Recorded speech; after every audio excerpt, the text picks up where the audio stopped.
Microsoft's Scottish base at Waverley Gate in Edinburgh.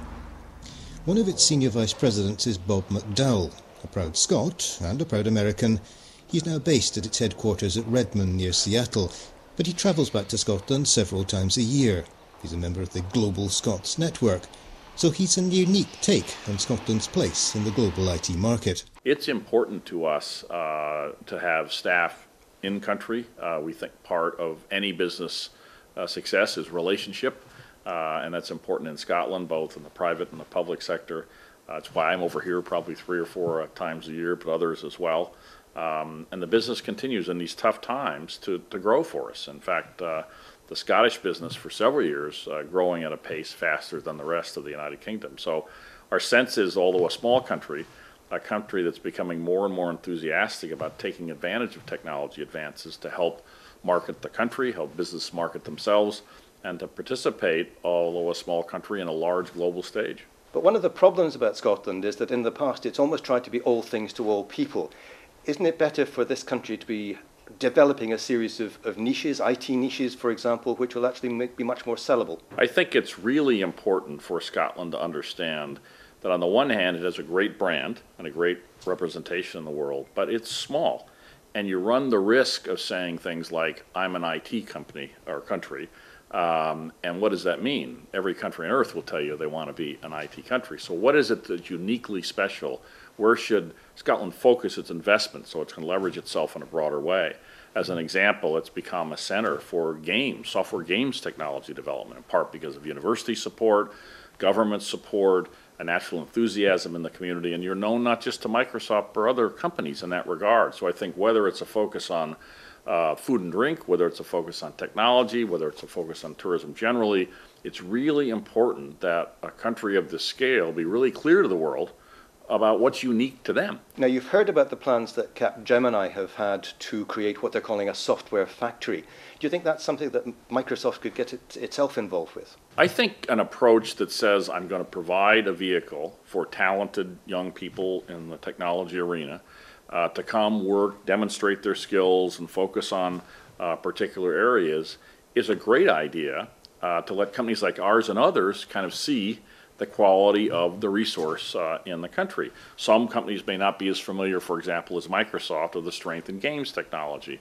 If you had a place where everybody could look at a sample of the skills available in the country and see a really deep knowledge that was interesting to them, they might pursue it. So I think conceptually it's a great idea, and I bet we and our competitors and others in the industry would look at that as a great way to find people, to recruit people we might be interested in ourselves, and to get a sense of the depth of a particular skill set in Scotland, thus maybe driving us to invest deeper here as well. We've heard a lot about the importance of government using technology to become much more efficient, but the history of government IT programs has really not been that great. What is it that can be done, perhaps, to allow government to have a better use of IT? You know, I think the issue of technology being applied to business or government to, at the end of the day, provide a more efficient way of operating has had mixed reviews in the past, to be fair.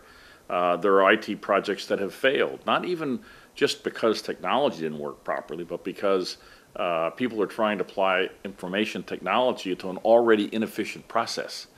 Doing that often results in an even more efficient, non-efficient process, if you understand what I mean.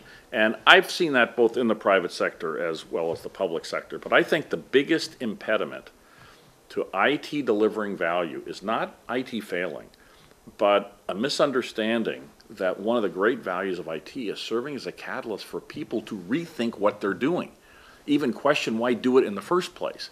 If the end game is just apply technology so you can do more of what you're already doing more cost effectively, that means if you're already making stupid decisions, we provide you a tool to make more stupid decisions more quickly and go out of business sooner as a business or become less oriented toward the citizen from a government perspective. So I think you've got to be very careful as to the reasoning behind applying technology, and before you apply it in an aggressive way, particularly large-scale project with enough risk anyway, start by questioning why the process at all, and rethink how the process should work if you're going to optimize the delivery to the citizens or to the customers.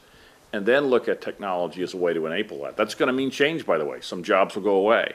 Others will be created. In the purest sense, wouldn't it be great if all of government, when applying technology, could find ways to get rid of the need for people to do things that don't directly serve the citizen and allow that person then to be freed up to spend more time face to face. And on the private sector side, do the same thing, but allow more of their people to serve the customer or build products that are needed.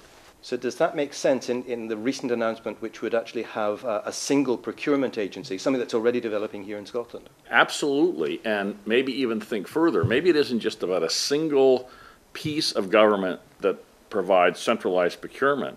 Maybe it's even being able to use technology in a way that you don't need a formal centralized procurement process at all. There is a formalized, through technology, structure to ensure procurement is done properly, legally, cost-effective, deals are cut with suppliers, but the actual procurement process, everyone is feeding through that system to conduct the business that results in you buying what you need. But it essentially is the point that you make. Rather than everyone inventing their own, each department cutting their own deal, the inevitable inefficiencies that go along with that, using technology to enforce a standard, consistent way of dealing with procurement to both get the best price and ensure you comply with all the rules and regulations you need to. Finally, turning to your role in the Global Scots Network, how important do you think that is in getting the message about Scotland out to the world? You know, I think the idea behind Global Scots is really sound and somewhat unique. That is to say, the work that they've done to create the community, identify some of the expats and others around the world that would want to be part of that. I think the upside, the opportunity to do better, is to leverage that network in a way that it is ongoing and everyone communicates on a regular basis. For example, a Global Scot event here in Edinburgh is a great thing, the last one drew, I think, several hundred people, but how do you make sure that it doesn't end at the event, that people stay engaged and involved and participate in an effective way around the world and are tapped into? So I think the idea is super sound.